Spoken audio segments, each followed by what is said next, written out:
va? Oui.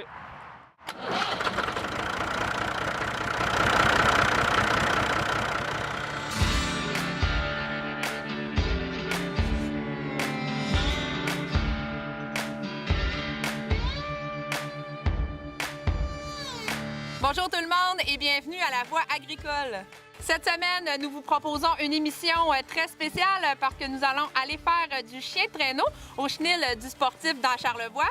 Mais tout d'abord, nous allons vous faire découvrir la Jersey miniature chez Madame Lise Bérubé dans Portneuf. Alors sur ça, je vous souhaite une super belle émission.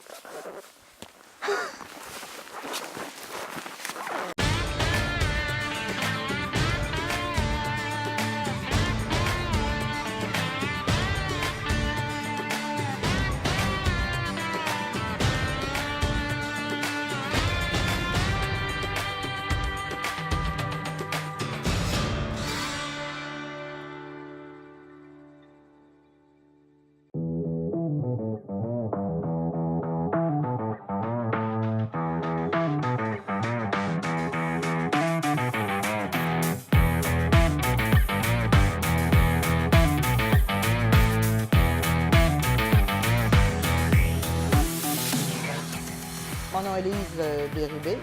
L'entreprise, c'est la Peau-Note Express et on est situé à Portneuf.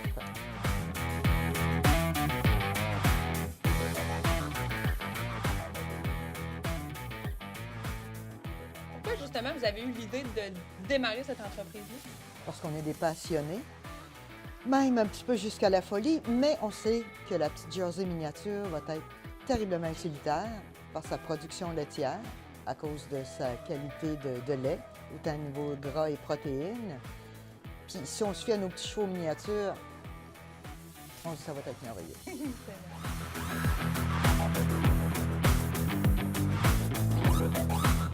Pourquoi avoir choisi le miniature? Parce que oui, vous avez des chevaux, vous avez maintenant aussi des Jersey miniatures. Pourquoi le miniature? Parce qu'on s'est rendu compte que même s'ils sont petits, l'expression ou le proverbe qui dit les bons onguents sont d'un petit pot, ben, on y croit fortement.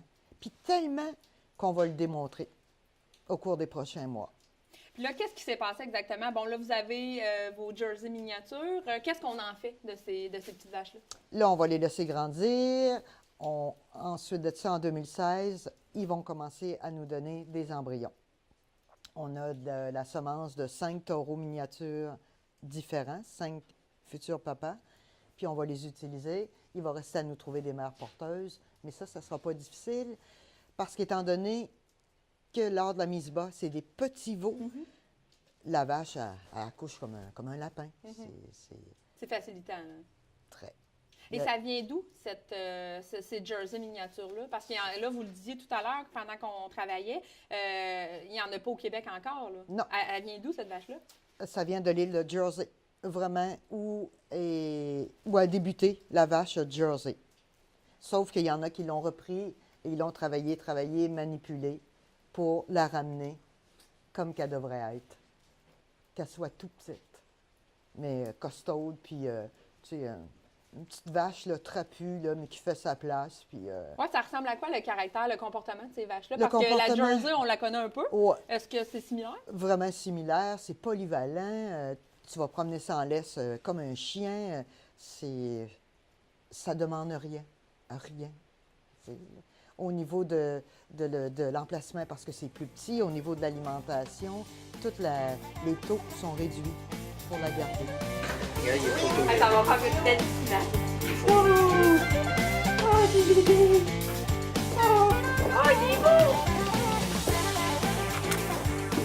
Qu'est-ce qu'il fait là?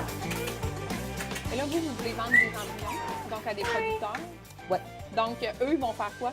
En fait, avec ça, ils vont pouvoir faire du lait comme avec leurs autres vaches? En plein ça. Mais sauf qu'avant de vendre les embryons, on va les produire et on va vendre vraiment les rejetons.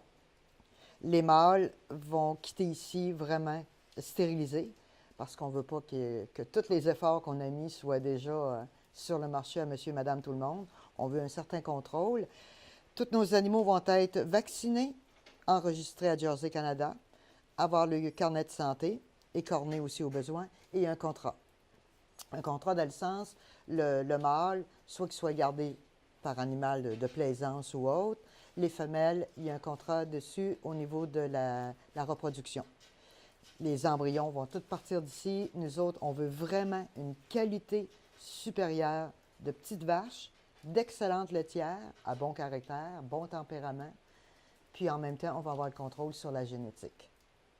Justement, cette génétique-là, est-ce qu'elle va être développée de la même façon qu'une vache ordinaire? Même façon. On va voir au fur et à mesure. On va aussi expérimenter. Ça, c'est formidable. Là. Ça n'a pas de fin, la génétique. C'est vraiment passionnant de ce côté-là. Là. Puis comment ça peut valoir une vache comme celle-là? Comme là, une vache qui serait prête à partir, une vache Jersey miniature, prête à donner du lait, ça vaut combien à peu près? Prête à donner du lait, elle va être beaucoup plus onéreuse. Une petite Jersey de 3 mois, on l'a value à peu près à 3 000 pour la petite femelle et le mâle à 1 500. Et c'est quoi les caractéristiques de cet animal-là? Comment on s'en occupe? Le soin à cet animal-là, ça ressemble à quoi? Même chose que la vache. C'est une vache, sauf qu'elle est tout petite. Elle demande... Puis, pourquoi la Jersey? Parce qu'elle est rustique. Sa longévité aussi. Elle pourrait être rustique parce qu'elle pourrait même être gardée à l'extérieur, mais ce qu'on ne fera pas parce qu'on veut y offrir quand même un confort. Puis si le confort est important parce que sinon l'animal, l'énergie qu'il doit dépenser à se réchauffer, bien, pendant ce temps-là, il ne peut pas produire. Fait qu'on veut être sûr, puis on veut être là le plus possible aussi lors des mises bas. Là. On est un peu têteux là-dessus. Là. Mais justement, ça, c'est bon, vous avez cette entreprise-là, vous avez démarré ça, vous avez fait le choix de faire ça. Oui. Qu'est-ce que ça demande comme charge de travail pour vous? Est-ce que vous avez un autre emploi aussi à côté de ça? Oui. Comment on gère tout ça? Il faut premièrement un très bon conjoint. Oui. Très, très bon, qui participe à 100 parce que mon conjoint s'occupe de tout ce qui est réparation, que tout soit en bonne et due forme, que tout fonctionne. Je viens le matin faire ma besogne. Oh, puis il y a une buvette qui ne fonctionne pas. J'arrive à la maison, je lui laisse une petite note, la douche, vite, la sandwich beurre de pinot, je m'en vais travailler parce qu'il faut que je travaille pour nourrir mes bébés. Mais Guy est là, il me supporte à 100 ça c'est magnifique. Sinon, tout seul, je n'arriverai pas. Là. Qu'est-ce qui est difficile dans ce démarrage-là d'entreprise? C'est toujours le financement. Ouais. Qu'il faut que j'aille chercher par moi-même, dans le sens, c'est en travaillant. Puis ça là, c'est un peu un cercle vicieux. Plus que je travaille, moi, j'étais à la maison. Là, je peux me permettre de le faire parce qu'on est encore au stade départ, embryonnaire, mais que quand tantôt les mises bas vont s'en venir, malgré que mes employeurs me connaissent, là, je peux appeler le matin et dire, bien, j'ai une vache qui va mettre bas, puis je vais rentrer plus tard.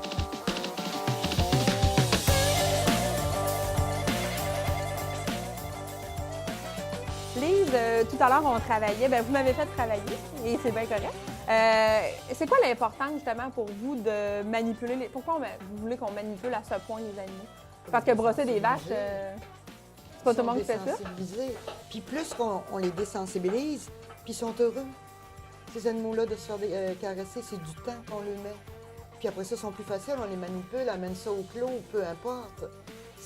Puis ça ne fera pas des animaux agressifs. Les pattes ont été manipulées, il faut éviter les ruades ou quoi que ce soit. Puis moi, je pense toujours aussi, je préviens pour le petit bébé qui va venir de toucher aux mamelles des mamans pour désensibiliser que le bébé va arriver puis que la mère... ouais, pour moi, c'est important. Si je n'ai pas de contact avec mon animal, j'en veux pas. Pour vous, ça ne donnerait rien. Là. Non. Moi, il faut vraiment qu'il y ait... Puis vous le voyez dans le comportement à long terme de ces animaux-là? Même à court terme. Oui. Court terme, c'est pas long, tu vois. Puis là, il se fait quand même un attachement, là, si on peut dire. Là, mais c'est ce que j'appelle la complicité animale humaine.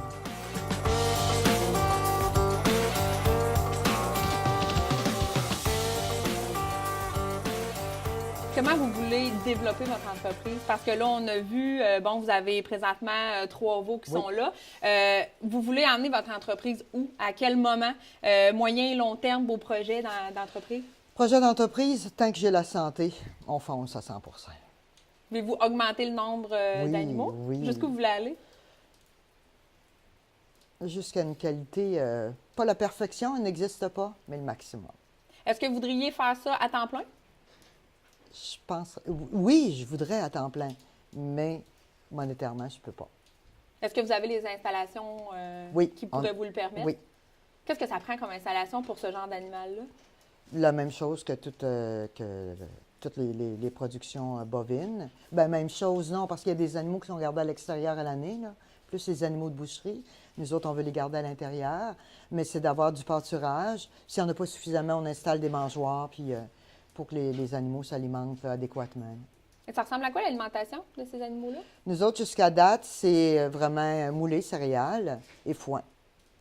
Les autres, ils sont petites. Même le maire, on n'a pas donné d'ensilage. On y va plus conventionnel, plus fermette conventionnelle. On peut aller faire des expositions. Ces animaux-là peuvent être considérés comme des exhibits. Ça veut dire quoi? Un exhibit, c'est un animal qui ne se classe pas dans OK. une catégorie, OK. mais que tu peux aller présenter. Puis là, ben, la publicité se fait automatiquement à faire ce qu'on fait là, à se promener, puis juste d'en discuter avec monsieur et madame, tout le monde.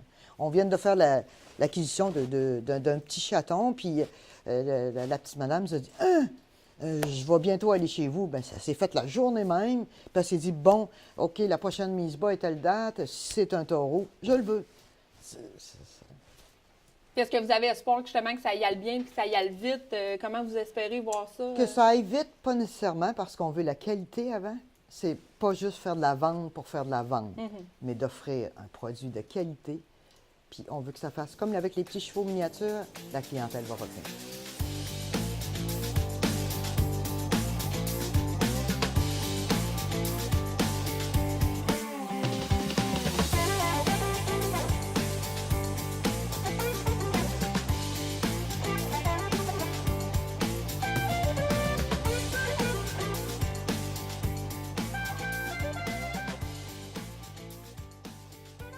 Bonjour, moi je suis Lynne Potvin, je suis de la ferme Les Arpents Bleus.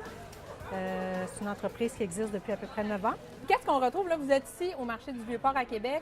Pourquoi, premièrement, avoir choisi cet espace-là au Vieux-Port? Moi je trouve que c'est la façon la plus intéressante de vendre nos produits parce qu'on peut discuter directement avec les clients. Donc, ils peuvent nous poser les questions qu'ils veulent sur notre production, sur notre élevage, savoir qu'est-ce qui manque, en fond, qu'est-ce qu'on consomme. OK. C'est intéressant. Et c'est quoi les produits que vous avez au marché? Bon, nous, on est spécialisés dans la caille et la pintade. On vend les œufs, on vend les produits transformés, les produits découpés, donc cuisses de caille, confites, cuisses de pintade, tourne d'eau, de caille et de pintade. On vend des petits rouleaux de printemps, des crotons de caille. Toute une gamme de produits. OK. Et la caille et la pintade, c'est pas des produits qu'on connaît beaucoup. Non. Qu'est-ce que les gens vous posent comme question par rapport à cet élevage-là ou à cette nourriture-là? Bien, souvent, les gens vont vouloir savoir quelles sont les propriétés de ces viandes-là. C'est des viandes qui sont très maigres, donc très bon pour la santé. La difficulté, c'est souvent que les gens ne savent pas comment les cuisiner. Donc ça, on a des recettes, il n'y a pas de problème. On peut informer. Les recettes. On fournit les recettes, on peut informer les gens comment l'apprêter, tout ça. Donc, et ça s'apparente à quoi, le goût de la caille et de la pintade? Je vous dirais, bien, au niveau des viandes, plus de chasse, si on veut, la perdrix, par exemple, c'est un bon exemple là, au niveau du goût. C'est sûr que c'est pas des viandes de chasse, donc c'est des viandes d'élevage. On n'a pas le petit goût de bois, mais c'est une viande qui va ressembler beaucoup à la perdrix. Okay. Bien, merci beaucoup, madame. Ça me fait plaisir, merci. Bonne journée.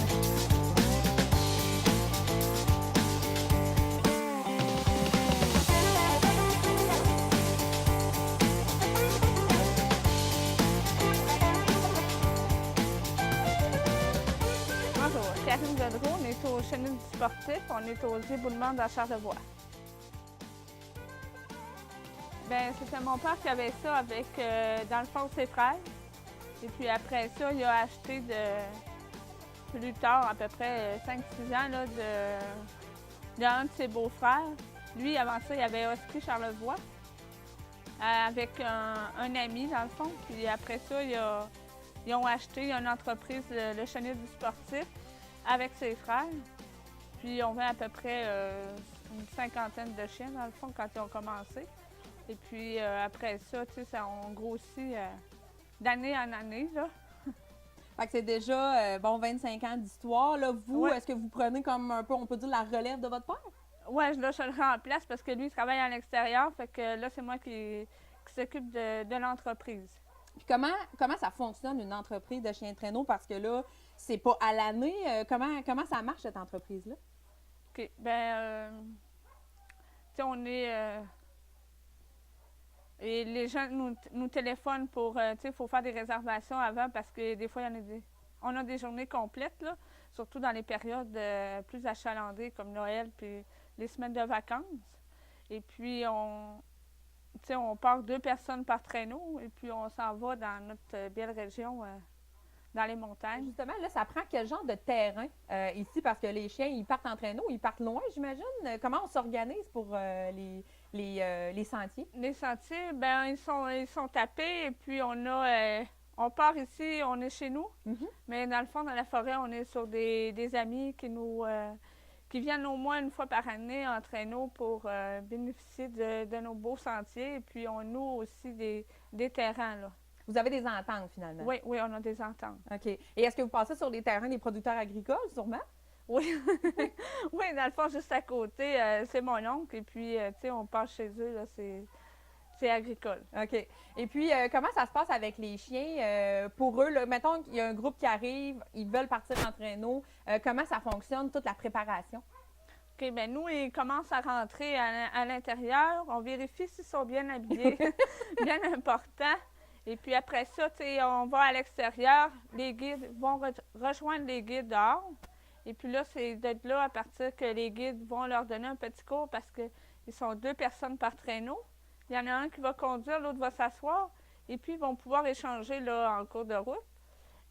Puis, juste avant de partir, il y a un guide qui va les expliquer comment conduire le traîneau. OK. Est-ce que c'est compliqué?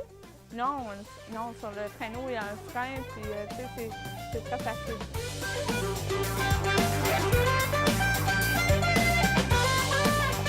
Alors, Alexandra, on se prépare avant de partir pour notre randonnée de traîneau. Là, dans le fond, moi, je veux savoir comment on prépare un traîneau à chien. Sur quoi tu te bases là, pour préparer ton traîneau? Bien, premièrement, il y a des positions sur le traîneau. Mais dans le fond, il y a, on dit le cul. Le cul, la pointe et la tête. Des fois, vous avez des traîneaux à 8. Fait que dans le fond, vous avez le cul, la pointe reculée, la pointe avancée et la tête.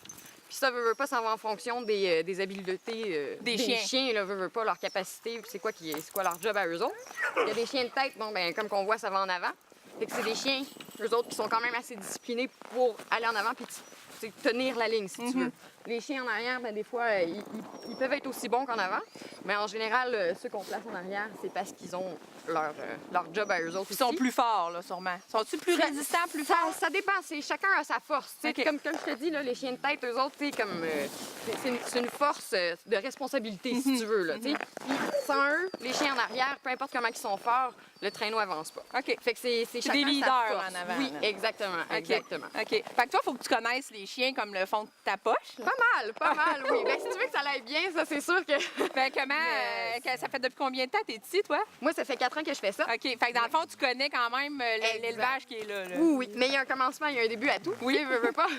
Mais quand tu connais pas les chiens, ben, tu sais, c'est erreur. OK. Veux pas, là, fait que c'est en le faisant le plus souvent, tu te mets à connaître les combinaisons, à connaître les chiens, leur bon côté, leur mauvais côté. OK.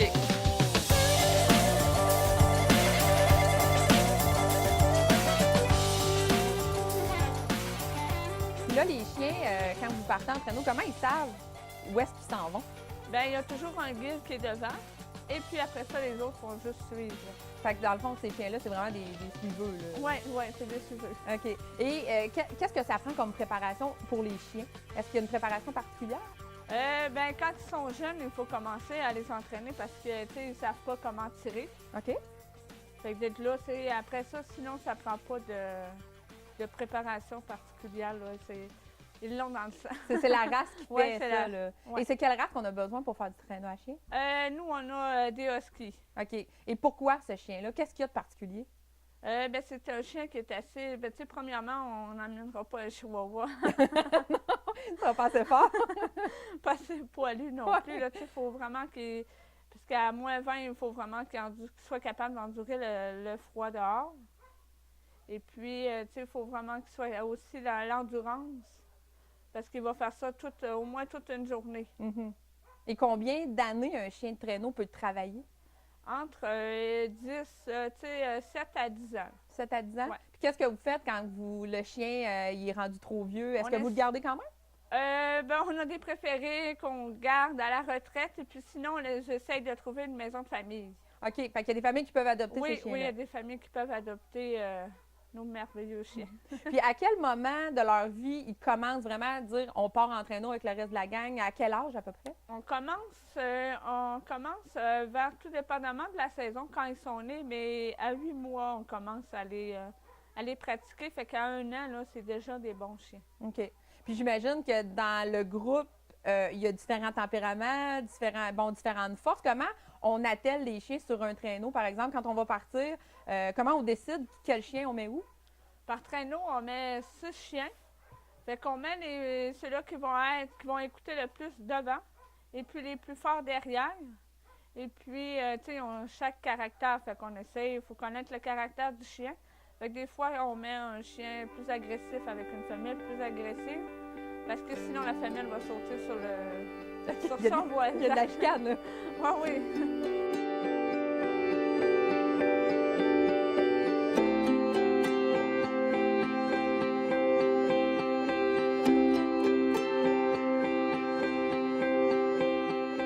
Alexandra, là, on est en pleine randonnée. Toi, t'es guide depuis combien d'années ici? Moi, ça fait 4 ans que je fais ça. OK. Qu'est-ce que ça prend? Y a-t-il une formation pour ça? Moi, tu sais, comme que ma guide a dit, ma propriétaire, Ouais. ma boss a Oui. dit, là, c'est tu l'as pas. OK, OK. Fait que t'as 2 semaines, puis après ça, ben, premièrement, c'est que tu vois si t'aimes ça. Puis, veux pas, il faut que tu sois bon avec le monde. Tu sois bon avec la clientèle, puis il faut que tu sois bon avec les chiens. C'est pas toujours facile, tu sais, il y a beaucoup de monde qui ont soit un Ou l'autre. mais exact. Mais d'avoir les deux, là, ça prend de la bonne synchronisation. OK.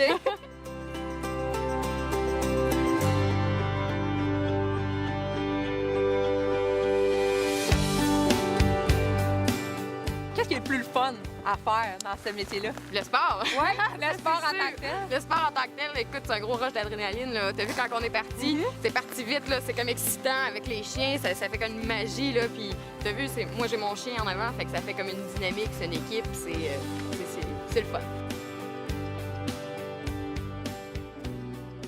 On essaie au moins d'avoir peut-être 5 à 6 chiens, vu qu'on en a 100, là. Dépendamment du nombre de chiens qu'on a, on essaie d'en avoir de 5 à 10 là, peut-être par année pour prendre la relève des plus vieux. OK. Et est-ce que ça arrive des fois que ces chiens-là sont blessés de par peut-être une randonnée ou peu importe? Oui, ils peuvent se faire mal. Une patte, tu sais, si le client n'écoute pas bien les consignes, tu sais, dans les descentes, s'il échappe son traîneau, qui passe sur un chien, tu sais, ça peut le blesser. Fait que, tu sais, des fois, on les met à part. Ils peuvent avoir une griffe de cassé. Tu sais, des boiteries. Des fois, ils chicanent entre eux autres, des petites batailles. Mais fait qu'on les met de... OK. Vous les de mettez côté. un peu de côté Ouais. pour qu'ils se replacent un peu. Ouais. OK. Et on les nourrit de quoi, ces chiens-là? Parce que là, ils travaillent fort. J'imagine qu'il y a de l'alimentation particulière. On met... le matin, on donne de l'eau, puis on le met plein de... On le fait comme une genre de soupe, un bouillon chaud. On met de l'eau avec de la nourriture qui est déjà à l'intérieur. Fait que ça, on donne ça le matin, et puis le soir, on lui donne un bon poulet Saint-Hubert. Un bon poulet. Un bon poulet Saint-Hubert. Ils mangent un poulet. Oui, Ah ouais? à peu près 2 livres par jour. 2 livres de poulet. Ouais. OK. Fait que c'est quand même un bon repas pour eux autres. là. Ouais. Et dans le fond, vous accueillez des groupes ici. Comme là, on voit, il y a une gang qui arrive. Est-ce que c'est comme ça tous les jours? Est-ce qu'on a. Et les gens qui arrivent, est-ce que c'est des gens de Charlevoix? Est-ce que c'est des touristes de l'extérieur du pays? Comment. C'est quoi à peu près le ratio? On a beaucoup quand même de Québécois. On a peut-être un quart de gens de l'extérieur. Et puis, tu sais, c'est ça, aujourd'hui, on a un bon groupe. Fait que... Ça, c'est comme ça pendant toute la saison. Ça oui, varie, pendant là. toute la saison, ça dépend tu sais, des journées. Là. OK. Les gens qui arrivent la première fois qu'ils font une randonnée de traîneau, qu'est-ce qu'ils disent quand ils reviennent? C'est quoi les réactions? Habituellement, ils ont super aimé ça, ils vont revenir. OK. Ils vont revenir. Y en a-tu qui ont peur? Oui, il y en a Oui? qui ont peur. C'est sûr, parce que, tu sais, au départ, c'est super impressionnant, là. Les chiens, ils se mettent tous à japper ensemble quand ils... C'est un peu... Ça peut être impressionnant. Oui, c'est impressionnant. Parfait. Merci beaucoup. Merci.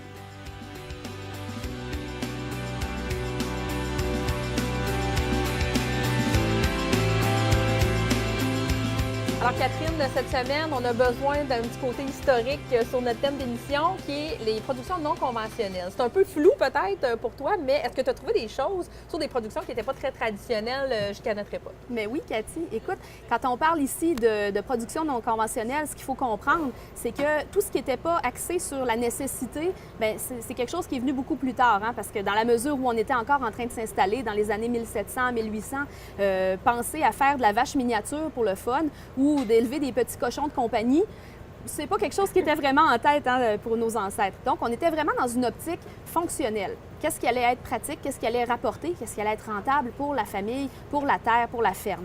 C'est sûr que toutes ces productions-là qui sont un petit peu autour, un peu périphériques, on va les voir surtout au 20e siècle. Qu'est-ce qu'on va avoir? C'est certains élevages d'espèces qu'on retrouvait déjà ici, mais qu'on va domestiquer. Quand on pense aux cervidés, par exemple, hein, donc le cerf, l'élan, on va avoir des petits élevages comme ça qui vont se faire, mais ce sont des animaux locaux.